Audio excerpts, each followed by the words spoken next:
Most trade owners have one of two email setups, nothing or something pretty bad. It usually looks like this. The lead comes in, someone calls back when they have time, and you either win the customer or you never hear from them again. So you end up trying to spend more on getting new leads instead of adding a few key email automations that will help you win more work. I'll break down the 4 key email setups you need to do this. The first 2 help you convert the lead, the third one helps you with your reputation, and the fourth generates repeat business. And if you get these right, people tend to reply to these emails with things like, hey, cheers for checking in. Yeah, we've been meaning to get that sorted. And can you come out next week? So let's get into it. The first one, the tactical autoresponder. When someone fills out your form or sends a message, you or your team might be busy, and you call them when you get a chance. But that person didn't just contact you. They probably sent the same message to 2 or 3 other trade businesses. And the owner that comes back to them first are generally the ones that win the customer. This is a known statistic. 78% of customers buy from the first business that responds. This is why the tactical autoresponder is so important.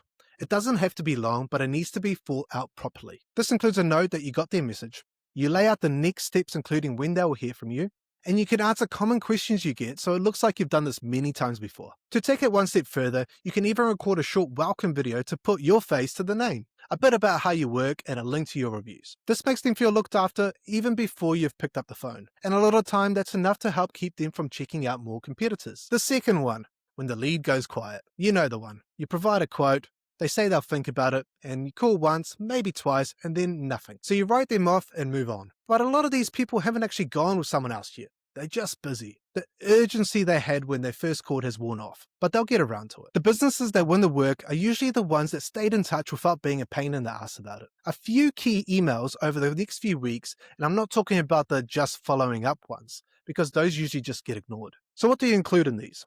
Recent work you did that's relevant to what they've asked about, guides that help them make the right decision, what your process looks like that you've spent years perfecting, and why customers actually choose you or come back to you. Most of your competitors have already given up on that person by now. You're the only one still in the inbox, and that's usually all it takes. The third one, after the work is done. They're happy, and you just move on to the next job. But that customer never hears from you again unless they call. Think about it from their side. The day after a good job, they'd leave a review if it was easy. They might even have something else they need done, but nobody asked, so nothing happened. An email a day or 2 after the job offering any post instructions or simply checking in to make sure everything's good shows that you care and leaves them in a good mood. Then asking for a Google review that actually sounds like you wrote it. That's it. Your Google reviews are probably one of the main reasons new customers choose you over the next guy. Most businesses just hope they come in. This is how you actually get them without having to remember to ask. And the fourth one, your past customers. These are people who already know you do good work. They already trust you. And most businesses don't even keep in touch with them. You did the hard work to earn that customer.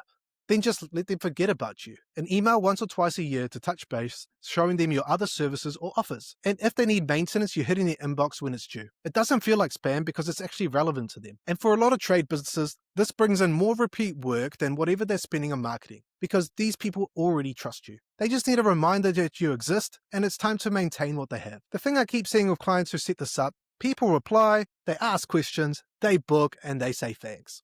Because it doesn't feel like a mass email. It feels like someone who cares. Set it up once, and it works in the background for you to convert better, get more reviews, and get ongoing repeat revenue.